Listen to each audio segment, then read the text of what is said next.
There's an opportunity here now. Endo and the ball into the box. Oh, it's a really good opportunity. I'm not sure who got their head on it in the end. There was Van Dijk was waiting to, but Diaz, I think, dived in front of him. Yeah, just got the glancing header, but the ball was whipped in. Real pace on it, and two of them got in behind the Fulham defence. Diaz flung himself. I think Van Dijk behind him might have got a cleaner header on that, Jamie, because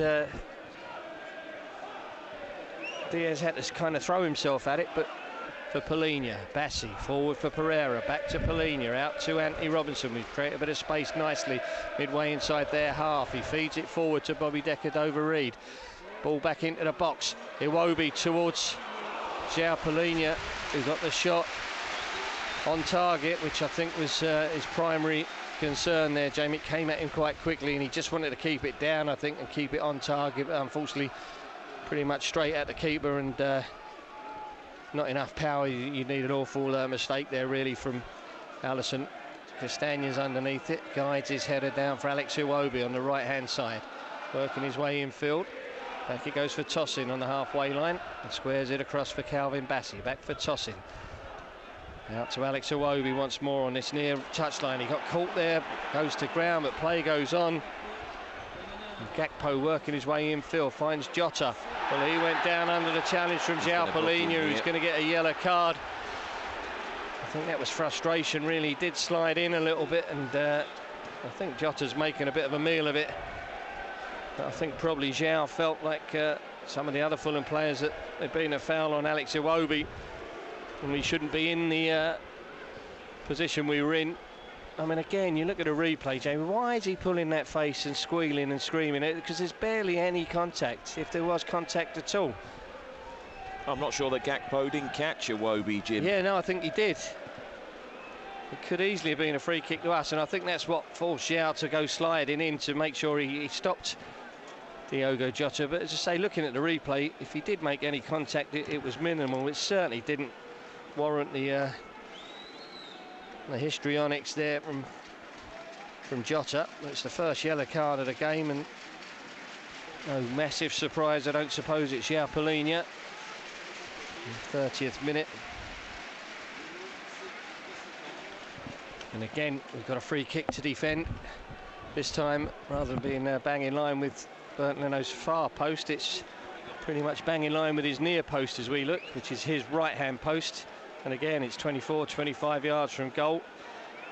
You would think maybe, particularly after the weak effort from Harvey Elliott on the first one, that Trent Alexander-Arnold's going to take responsibility for this one. And he could maybe go with his right foot. I think the wall's got to come this way, hasn't it? Castagne's got to be moved over towards us. Yeah, they're still in dialogue with Bernd Leno, who's I think just about satisfied with it, but this is dangerous for sure. Once again, Fulham have got about a 5-man wall. Then there's a Liverpool player, and then Pereira, so there's 6 Fulham players.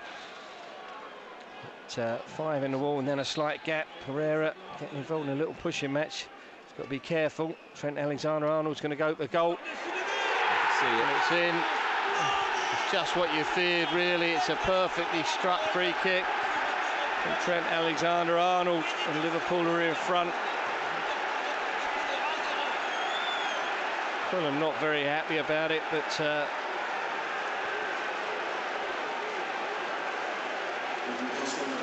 you know what he's capable of, Jamie, with his right foot. It was a sweet strike. I'm not sure, as you said, whether he had the ball bang on, really, but Bernd Leno seemed to have signed it off. There was a bit of dialogue between the wall and the Fulham goalkeeper.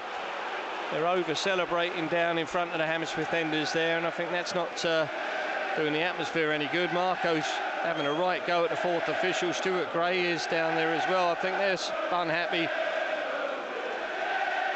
But the foul on Alex Iwobi was missed and allowed to go.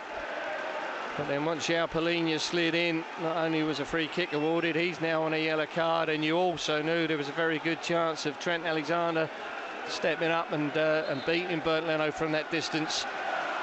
You don't want to be giving free kicks away in that area, really, Jamie. You want to do anything but. And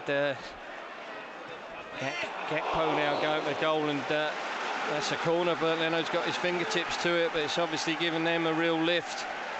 It'll be Liverpool's third corner of the game, but it's changed the atmosphere inside the stadium for sure, and it will have given their players a real fillip, and they'll be full of confidence now. They've got their nose in front.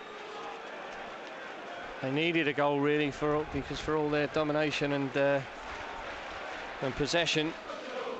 No, you just jump straight back up and get on with it. Yeah, they seem the to. way football used to be. It crept in. I mean, obviously the stakes are not as high, but there's Polina with a low ball into the box. Muniz on the turn. Well, he got the shot on target.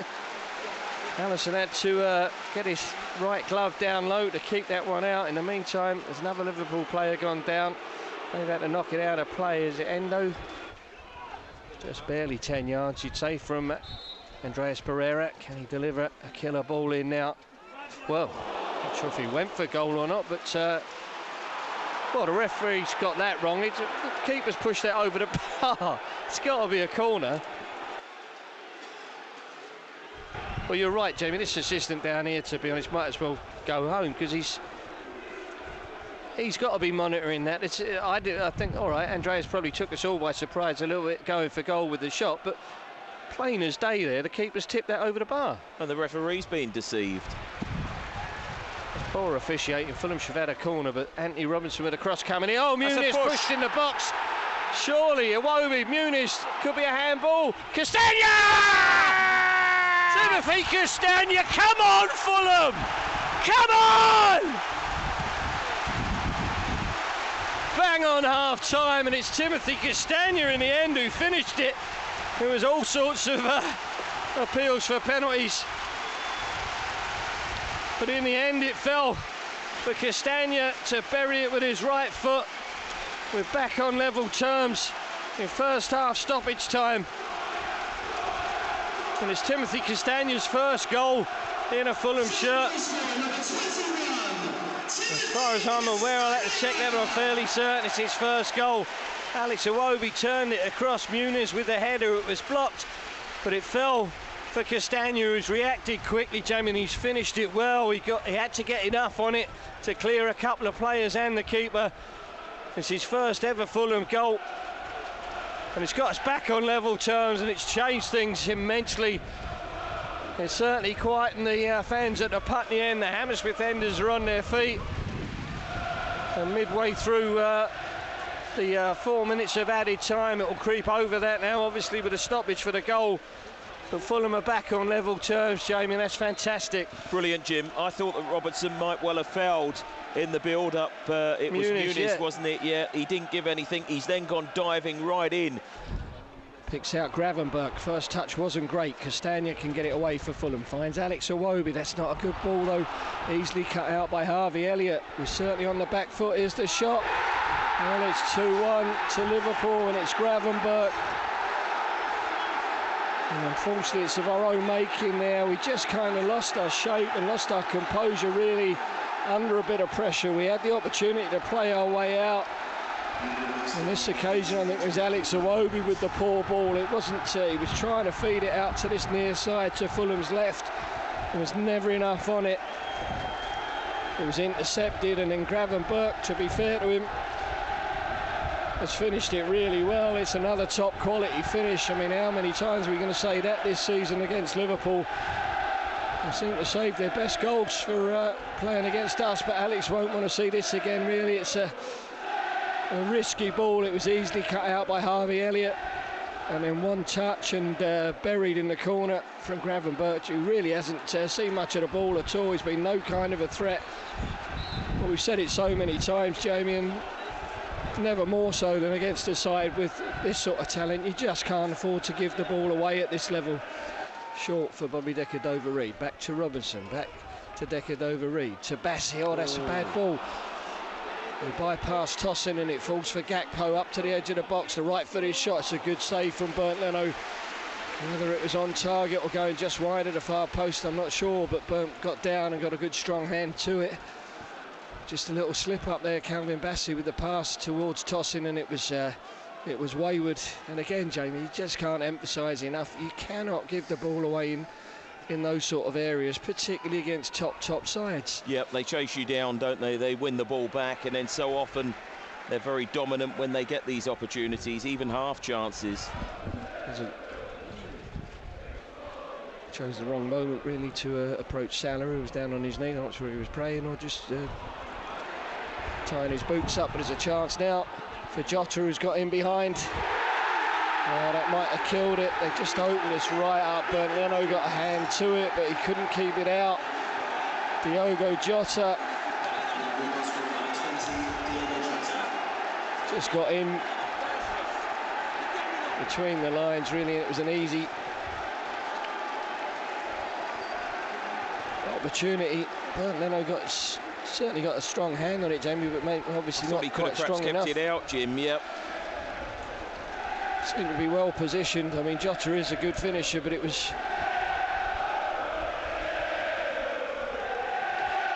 Well, he started in an offside position, but then retreated. And we just opened up, really.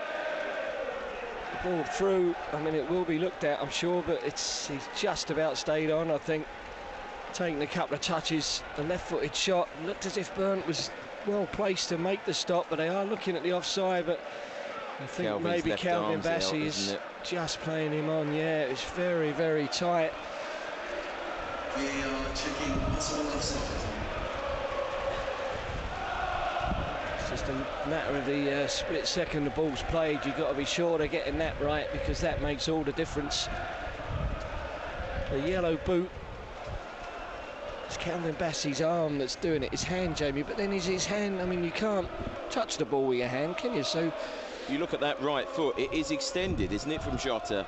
Yeah, that's what I'm saying. If we're seeing it on the monitor now, it's a bit fuzzy, but there's a yellow boot that,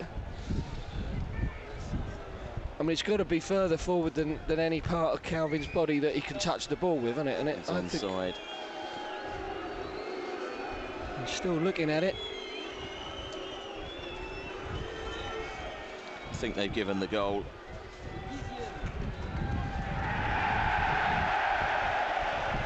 Well, they're making a substitution. I think they have given the goal. If they haven't announced it, yep. No offside. The goal has been given yet. They're going to make a triple substitution, and they can come on knowing they're 3-1 in front.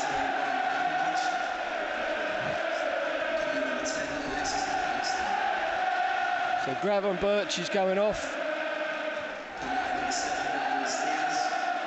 So is Diaz.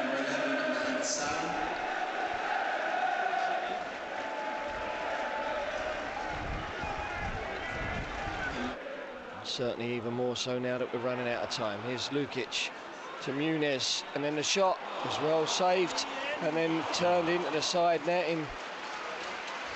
Rodrigo Muniz, it was Tom Kearney, I think, with a shot that was well placed and forced a save out of Alisson. He had to go down low to his left. Got two hands on it and pushed it. And got one hand on it at least, pushed it wide, and Muniz, it was a very, very tight angle in the end.